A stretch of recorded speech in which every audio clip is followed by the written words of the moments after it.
Well, first off, I'll jump on the elephant in the room, and that elephant being a 125-pound elephant. Kaon Terina obviously didn't have the best Tuesday. Ironically enough, after learning about it, he saw it coming. So Kaison's guilty of a probation violation.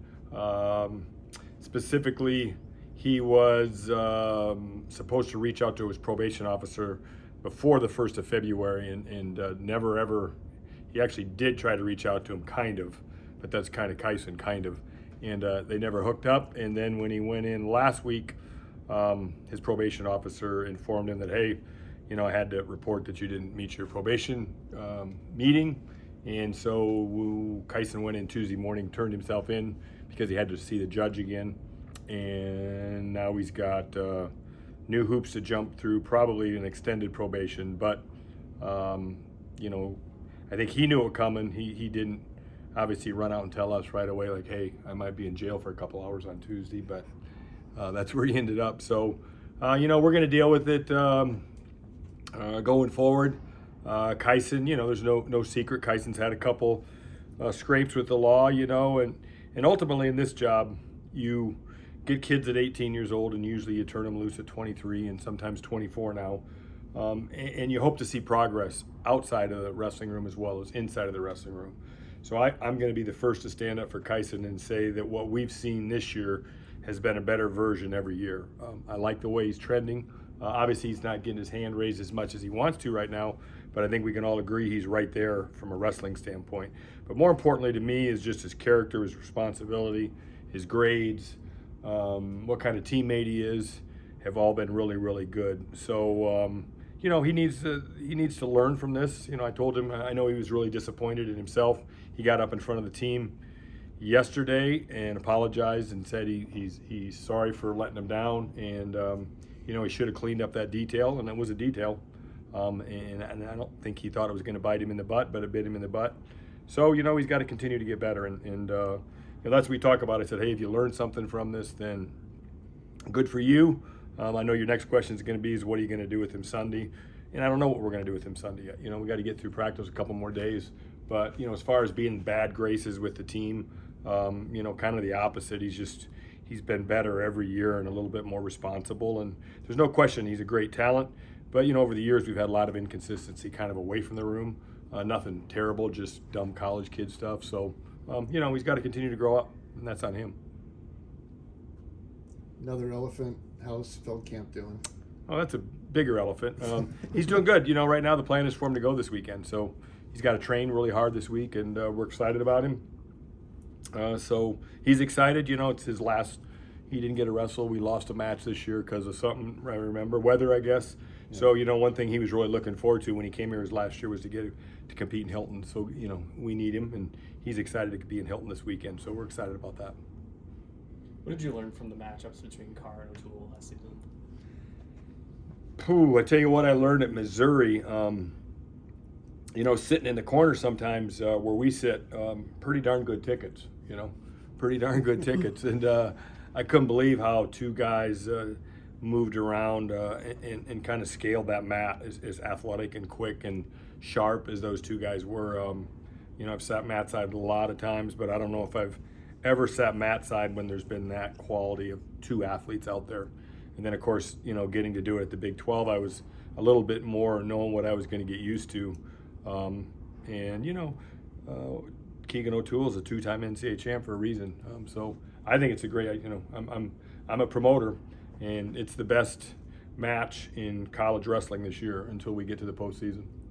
What does it feel like for you to be the coach who gets to, you coach David Carr, he wrestles for your team, and that's, you said, the best match in college wrestling. What's it feel like to be the coach that has him? Well, I think it just says a lot about kind of the progress we continue to make. It's not just Kevin Dresser, it's everybody that's involved in this program. There's a lot of people that helped us down the recruiting trail for David and the development trail.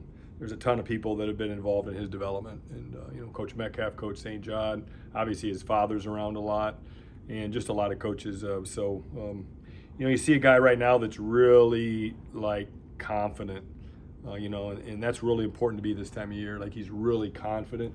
Does that mean he's going to go out and guarantee to get his hand raised? Absolutely not. But if you don't have that kind of confidence, you got no chance against a guy like Kaon O'Toole.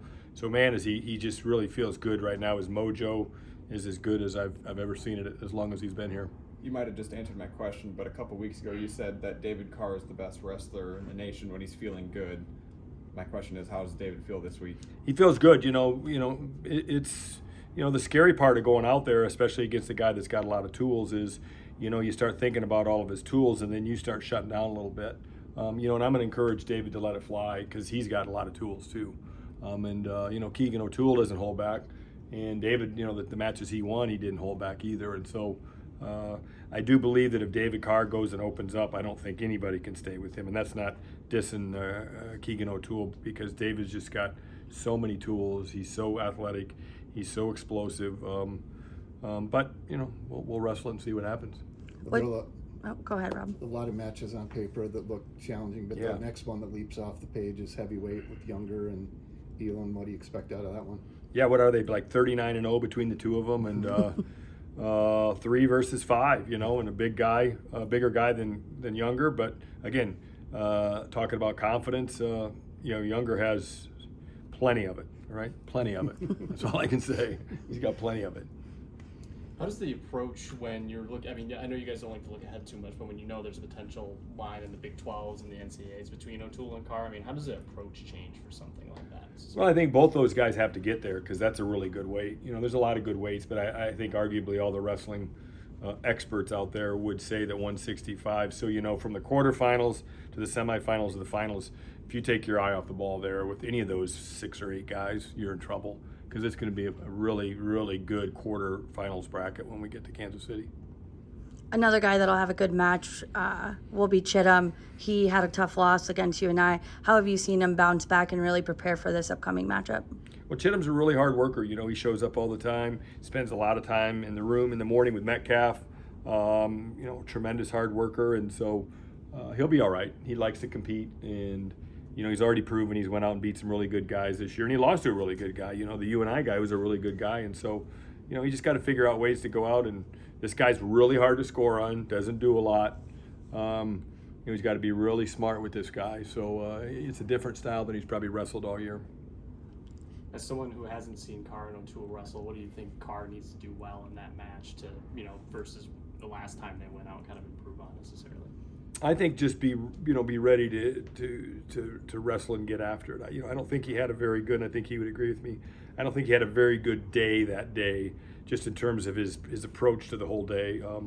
That day at last Saturday at the NCAA tournament, I think, and I put a little bit of that on myself too, is that David's chink is David's social, and when you get to that last day, everybody wants your time, everybody wants your attention, and you have to turn it off. And I don't know if he did a great job at that, and then all of a sudden you find out, man, I didn't get my nap, I didn't get that last meal that I needed, and all those details that you've had in your routine go away that last day, and you get there and you can tell it, you can feel it. And I just kind of saw a different guy that night than I saw in the Big 12 finals. So just something to work on, and it's a game of inches when you get there. Speaking, you said at the beginning of this that you're a promoter, you like promoting things like that. Do you know what ticket sales currently are for Sunday? I think we had a meeting yesterday, and there's like over 6,000, but they get a lot of walk-up, so I think you guys have all been doing a good job. But there's a lot. High school wrestling season's over in Iowa, so I'm guessing we'll get a lot of walk-up people. But man, it's gonna be cool to see. Like I said, I'm just lucky my job gets me really good tickets to that match, so I'm gonna be eating my popcorn and watching. Not to belabor the promoter theme, but how would you promote David Carr's last match in Hilton? Can you believe that? You think about that. That's just for fans out there that are in central Iowa. Think about getting to come and see David Carr's last match. And if we do it right, I hope Coach Smith agrees to it. Make that the last match. I hope he does. He's got the, we can draw, or we can agree on it and do that, or else if he doesn't want to do that, we can flip, and whoever wins gets to start where you want to start. That's the rule. But I think he's probably thinking the same thing I'm thinking. I know he's got to get through UNI first, but man, what a way to end a dual meet season, And what a way for David Carr to end. You couldn't write a better script. You know, he gets to take on the 2-time defending national champ and, you know, try to avenge the loss from a year ago. I mean, it's like, it's almost like a movie. There's the promoter in me again, right? It's like a movie. What's your message to David, and not even just David, because you have Julian Broderson wrestling his last match, and like you said, Will Feldkamp. What is your advice to them as they prepare to take the mat one last time at Hilton? Just have a blast. Just have a blast. You know, that's what it's all about. Is just enjoy it, soak it in. You know, next year you're going to be sitting up there watching all of these young guys go, and you're going to say, man, you know, I remember when I was out there. And then you're going to say that every year the rest of your life. So just take it in,